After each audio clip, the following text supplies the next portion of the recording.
911, what's your emergency? There's a kayak, it flipped. Something huge hit it. I think it was an alligator. Is anyone in the water? Yes! I saw him go under. He's not coming back up.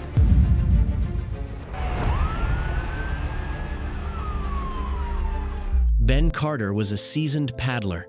He knew the winding sloughs of the Florida wetlands better than most. But on a warm spring morning, with the fog still lifting off the bayou, something ancient and territorial surged from below, and Ben would never reach the shore. What followed was a search, a reckoning, and a warning etched in waterlogged fiberglass. If this story grips you, subscribe, like, and share your thoughts in the comments, because one moment of trust in the wild can cost a life. Ben Carter was 34 years old when he launched his kayak for what would be the final time. A nature photographer and solo adventurer from Gainesville, Florida, Ben had spent much of his adult life navigating the hidden arteries of the Everglades. He wasn't just a man in the swamp, was part of it. Friends described him as calm, deliberate, and endlessly patient, the kind of man who would wait hours for the right light to hit a heron's wings or the glint of an alligator's eye. His social media pages, now memorialized, were filled with hauntingly beautiful images: dawn mist curling over cypress knees, dragonflies perched on paddle tips, and always the alligator's glows, clear and intimate. While most gave these apex predators a wide berth, Ben leaned in. He had once posted a photo of a 10-foot gator resting near his kayak with the caption, "He's just curious." The likes poured in. To many, he seemed fearless. To those who knew the swamps well, he seemed perhaps too fearless. Locals admired his work, but a few whispered that he was a little too comfortable with danger. Ben had a reputation for venturing into areas most avoided: tight, murky sloughs far from public ramps, where the only sounds were buzzing insects and the low grumble of territorial male gators. His goal was always the same: to capture the wild in its purest, undisturbed form. This particular trip, he told his sister, was just another sunrise shoot-nothing out of the ordinary. But it wasn't just any day. It was early June, deep into gator mating season, a time when males patrol their territories with heightened aggression, bellows echoing through the wetlands as warnings. The swamp was different, ventense, watchful, alive in a way that even Ben could feel. And the night before, a heavy storm had rolled through, flooding channels and shifting familiar landmarks. Rising water levels can change predator patterns, submerged trails become new highways for creatures used to ambushing from cover. Even experienced biologists avoid solo paddling in those conditions. But Ben had done it before. He had confidence in his route, his craft, and perhaps most dangerously, his understanding of the animals. He launched from a weathered ramp, known mostly to locals, into a narrow inlet choked with reeds and overhung by moss-draped branches. It was a place of eerie stillness and raw beauty, the kind of place that rewarded those who respected it and punished those who forgot what it could become. Ben paddled into the mist with a waterproof dry bag, 2 cameras, and the quiet certainty that he knew this world. But nature does not remember favors, and the swamp had changed overnight. Beneath the surface, something ancient stirred. The warnings had been there, clear, credible, and recent. But Ben Carter, with his lens trained on beauty and instinct tuned to confidence, didn't heed them. May through June marks the height of alligator mating season in Florida, a time when territorial males grow fiercely aggressive, responding to the subtlest of intrusions with thunderous bellows and violent displays. That year, the Florida Fish and Wildlife Conservation Commission had issued multiple alerts following a rash of close encounters across the state. Kayaks nudged, dogs snapped at near docks, and even a capsized canoe in the neighboring county. Officials had posted laminated warning signs at several remote launch points, including one near Ben's intended route, cautioning about an especially dominant 12-foot male known to patrol a stretch of the channel where nests were suspected. Locals called him Goliath, and his presence was no secret. But Ben had been there before. He believed he understood them, not just their behavior, but their intent. He once told a colleague that he could read their moods by the way they moved their tails. To Ben, proximity wasn't threat, it was opportunity. A week before the trip, a retired park ranger who lived 2 cabins down, reportedly stopped Ben while he loaded gear and warned him outright, "They're not tame. Don't get cocky." But Ben just smiled, thanked him, and went back to adjusting his dry bag straps. It wasn't arrogance so much as deep familiarity that would prove fatally misleading. His digital footprint told a story of subtle escalation. There was the photo of a gator with its mouth open just feet from his kayak, the video of a large male brushing the side of his hull, the captions that played it cool, "He's just curious," or "sharing space with giants." To followers, these were badges of bravery. To experts, they were flashing red lights. In the weeks leading up to the attack, neighbors and fellow paddlers had noted a rise in bold gator behavior splash trails, leading from shore, heads popping up beside fishing boats, ducks vanishing mid-paddle with barely a ripple. It wasn't just one animal. The entire ecosystem was charged, primed by hormones and heat, stirred by storms. And yet, the signs were interpreted through a lens of awe, not alarm. Ben viewed his relationship with the swamp not as confrontation but communion, a sacred dance of mutual respect. But the truth of the wild is simpler and colder. Alligators do not negotiate. They do not give warnings twice. The difference between caution and carelessness in such a place is measured in inches and instinct. And Ben, lulled by years of close calls that didn't escalate, had begun to believe that the line would never break. But in the eyes of a 12-foot reptile guarding his turf, a quiet paddle stroke near a hidden nest might as well have been a challenge. The sun had barely breached the horizon when Ben Carter dipped his paddle into the still waters of the secluded bayou. Early morning mist curled over the channel like smoke, parting slowly as the kayak cut through the liquid mirror. Spanish moss draped overhead in ghostly veils, and the swamp, for all its menace, looked serene, timeless. Ben had chosen this morning carefully. He knew the light would be golden at sunrise, and he wanted contrast against the deep green of the reeds.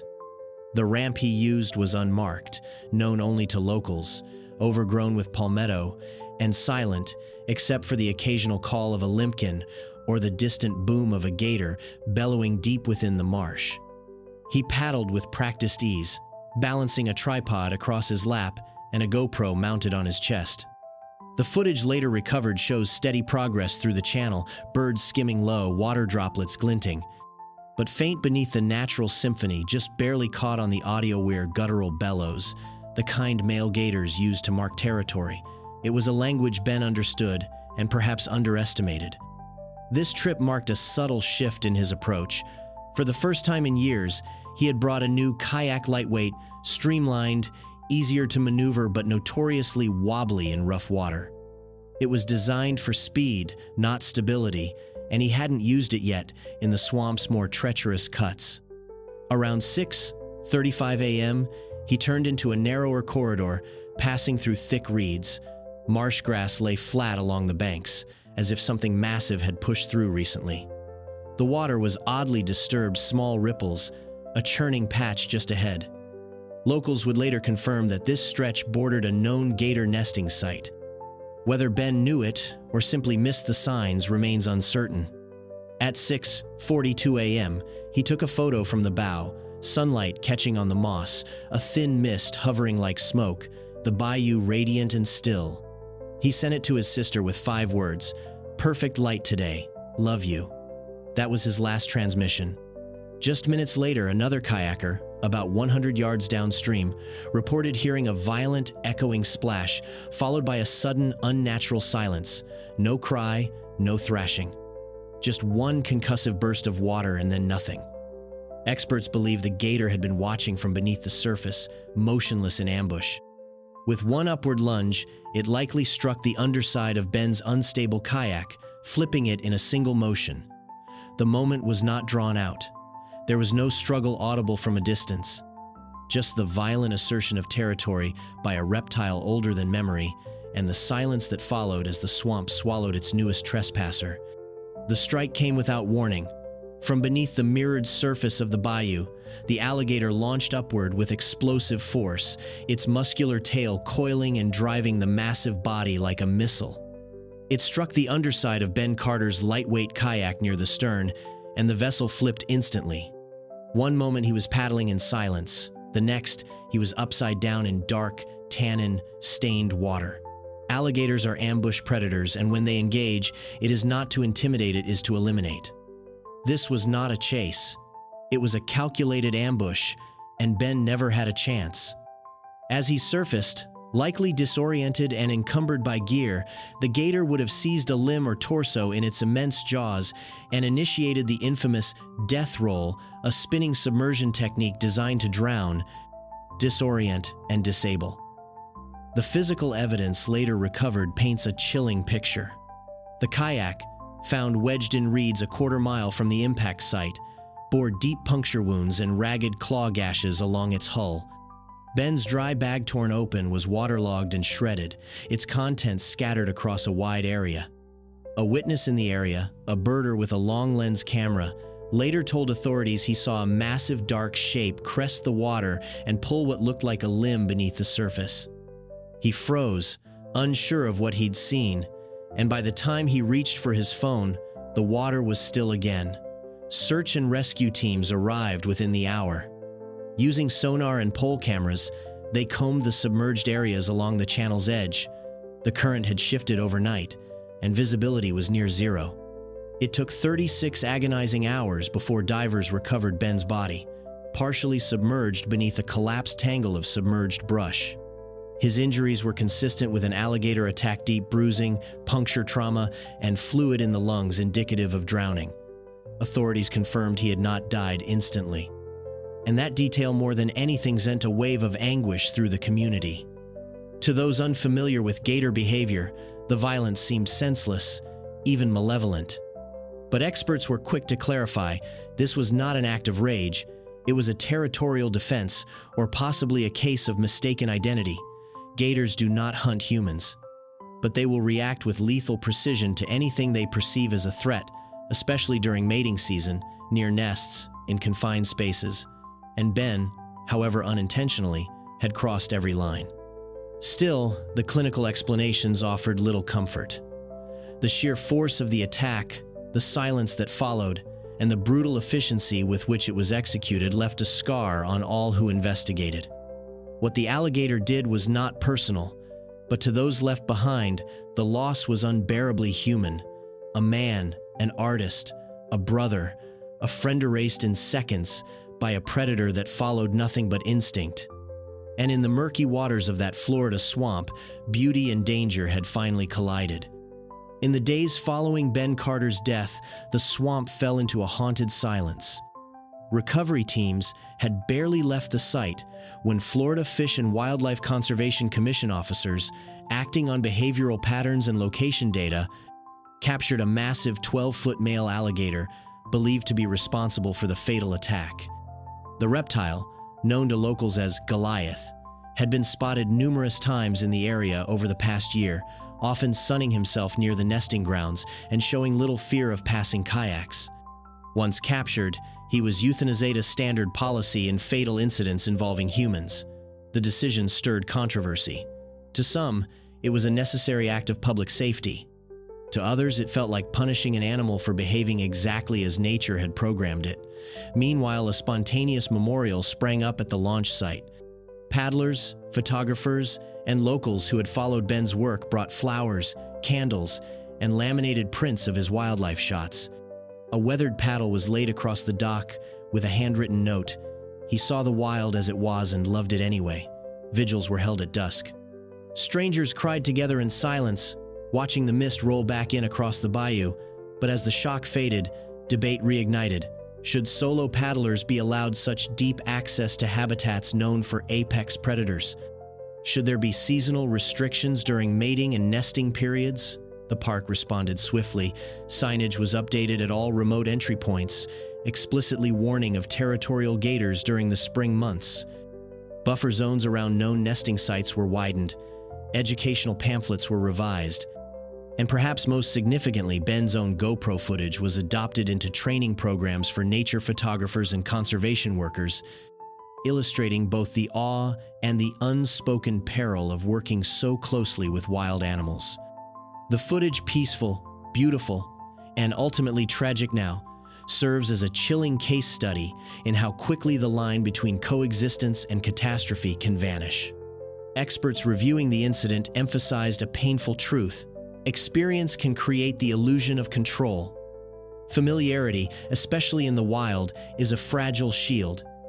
It blinds even the best to creeping danger. Ben wasn't reckless, they agreed. He was skilled, prepared, and deeply respectful. But nature doesn't return sentiment. It doesn't weigh your history or intentions. It only reacts. In a press interview weeks later, Ben's sister stood beside a photo of her brother in his signature sun hat, crouched in shallow water photographing frogs. Her voice shook as she spoke. He loved them too much to fear them, but they didn't love him back. Her words echoed across social media, etched into tribute posts, environmental forums, and photography pages. And for a moment, they seemed to capture the aching contradiction at the heart of Ben's story. That love for the wild, however pure, offers no protection from its indifference. In the weeks following Ben Carter's death, the conversation shifted from mourning to understanding. Wildlife biologists and behavioral ecologists stepped in to offer clarity because in tragedies like this, myth and sentiment often fill the vacuum left by reason. The consensus was firm: alligators are not aggressive in the way humans understand aggression. They are ambush, opportunist, patient, reactive, and guided by instinct, not emotion. During mating season, these instincts sharpen. Males become territorial, hyper-aware of movement near nest zones, and primed to defend with speed and force. Dr. Leah Sandoval, a senior herpetologist with the University of Florida, examined Ben's case and offered a chilling assessment. He crossed the boundary between observation and intrusion, not knowingly, not maliciously. But the gator didn't care why he was there. To the animal, a human silhouette sliding silently through nesting waters was not a photographer, it was a trespasser. Experts pointed to a dangerous psychological pattern known as the familiarity illusion. It happens when repeated exposure to wild animals without incident causes humans to let their guard down. We start to believe proximity equals permission. We interpret stillness as tolerance, but stillness in a predator is strategy. The more benign the behavior appears, the more deceptive the risk becomes. And the paradox cuts deeper. The more time we spend near wild animals, the more they become habituated to us, not because they understand us, but because they stop seeing us as unfamiliar threats. That doesn't make them safe, it makes them unpredictable. A gator that doesn't flee when approached is not a tame gator, it's a confident one. Dr. Sandoval explained that this is where admiration becomes miscalibrated. Intimacy when respect is no longer about boundaries, but about a false sense of connection. People like Ben, she said, see the wild clearly, but sometimes they trust it too much. And the wild never signed that contract. The footage from Ben's final trip shows exactly this dynamic at play. Quiet approach, visible calm, and just beneath the surface unseen tension. To human eyes, it was tranquil. To the gator, it was provocation. The scientific community used this case as an urgent example in workshops and symposiums. Not to criticize Ben, but to illuminate a broader failure in how society romanticizes nature. We want it to love us back. We want to believe that empathy can rewrite biology, but in the animal kingdom, survival isn't emotional, it's mechanical. And when instincts clash, the outcome is swift and final. Experts agreed. True respect for wildlife means not how close you can get, but how far you're willing to stay away. Because the moment you confuse calm for consent, the contract breaks and instinct takes its course. Ben Carter was never chasing danger. He wasn't a thrill seeker or a fool. He sought stillness, the kind found only in places untouched by concrete, where the world moves by rhythm older than language. In every quiet paddle stroke, in every sunrise photograph, in every respectful glance toward a waiting gator, Ben searched for peace, beauty, and connection. He believed coexistence was not only possible but profound. That belief, noble in intent, cost him his life. What he found that morning wasn't rage or evil, it was instinct, raw and ancient, wrapped in scaled muscle and submerged in muddy silence. The alligator that capsized his kayak wasn't monstrous. It was a creature following its codone that makes no room for reverence or relationship. Today, Ben's story is part of wildlife safety briefings in Florida and Louisiana, shown to new rangers, conservationists, and adventure photographers as a case study in the unforgiving calculus of the wild. His kayak, warped and gashed, was never repaired. It now rests in a quiet corner of the Museum of Natural Florida History, propped beside his final photolight breaking through the mist, trees bending gently above a mirrored marsh, unknowing of what was to come. Schoolchildren pause to read the plaque beneath it. A ranger tells the story in hushed tones, not as a tale of foolishness, but of devotion and of the dangerous illusion that devotion earns immunity. The final narration of his story plays across the exhibit screen. He wasn't reckless, he was reverent.